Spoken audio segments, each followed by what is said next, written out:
Bagaimana orang Kristen menjalani kehidupan dalam dunia yang begitu mencekam. Kita tahu ada banyak kasus-kasus yang terjadi akhir-akhir ini. Bagaimana sikap kita?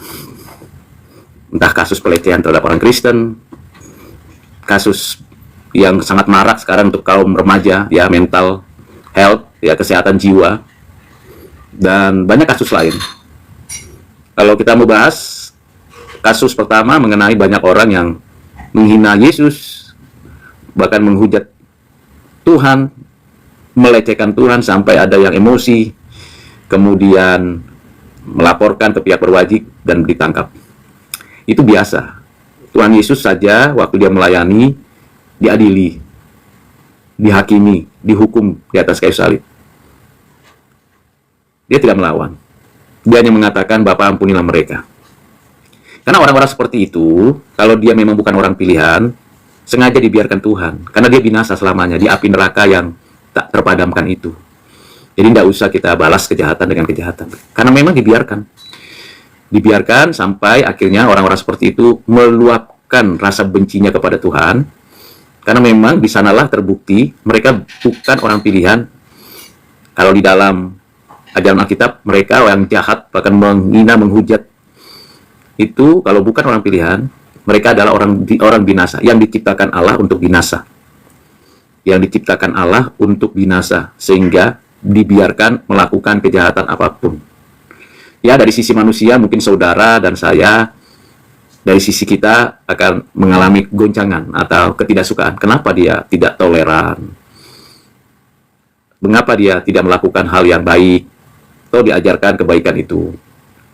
Ketika saya dengar, saya tahu, saya doakan hanya satu, Tuhan, jika itu orang pilihanmu, kiranya dia bertobat. Tetapi jika itu bukan orang pilihanmu, kiranya engkau menghukumnya dari surga.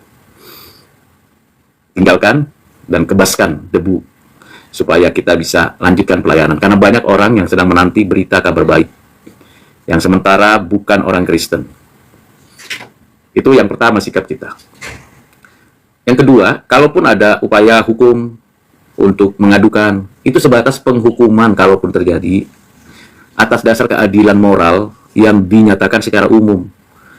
Entah berapa tahun di penjara, entah berapa bulan di penjara. Itu tidak akan membuat cerah orang jahat. Orang jahat selamanya akan jahat sampai tulang sumsumnya jahat. Jadi, upaya kita itu hanya meminimalkan kejahatan saja, tapi tidak menyelesaikan kejahatan. Jadi kita harus bijak di sana. Nggak usah ikut-ikutan membuli, menghina, melecehkan, merendahkan, meremehkan. Biarkan saja, kita beritakan kabar baik, kita sampaikan cerita tentang Tuhan Yesus, dan nyatakan kasih-Nya. Yang ketiga, kasus-kasus yang sekarang marak di kalangan remaja adalah bunuh diri. Nah, bagaimana kita menyikapinya? Mulai dari rumah di mana saudara berada. Remaja itu dibesarkan di rumahmu. Remaja itu lahir di rumahmu.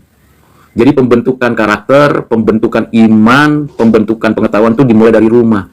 Entah dia anak pendeta, entah dia anak majelis, entah dia orang umum, itu tanggung jawab orang tua untuk mendidik anaknya supaya memiliki kehidupan rohani yang baik, imannya yang benar, pengetahuannya yang tambah, karakternya yang baik. Mulai dari rumah. Bukan tanggung jawab sekolah. Sekolah diadakan untuk mendidik. Tapi sekolah tidak sepenuhnya bertanggung jawab untuk pembentukan karakter. Sekalipun orang tua membayar sekolah itu. Sekalipun remaja pemuda itu diberikan banyak pengetahuan di kampus. Tapi yang bertanggung jawab atas kerohanian, atas karakter, atas kehidupan spiritual maupun jasmani, itu orang tua. Nah, orang tua kalau tidak bertanggung jawab, maka ya begitu. Terjadilah remaja-remaja yang modelnya seperti itu, yang polanya seperti itu. Tidak hormat lagi kepada orang tua, tidak lagi menghargai sesama, melecehkan, merendahkan diri sendiri, dan sebagainya. Perlu konseling orang tua. Nah, bagaimana jembatan antara keluarga dan sekolah? Ada satu kelembagaan yang perlu untuk benar-benar di dalam kehidupan spiritual maupun kehidupan sehari-hari, yaitu gereja.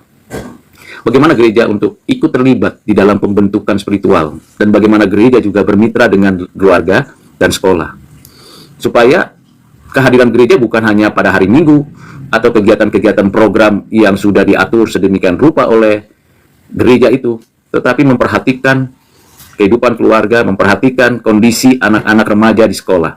Gereja ikut terlibat supaya tidak terjadi kasus-kasus bullying, kekerasan seksual, bahkan bunuh diri di antara remaja.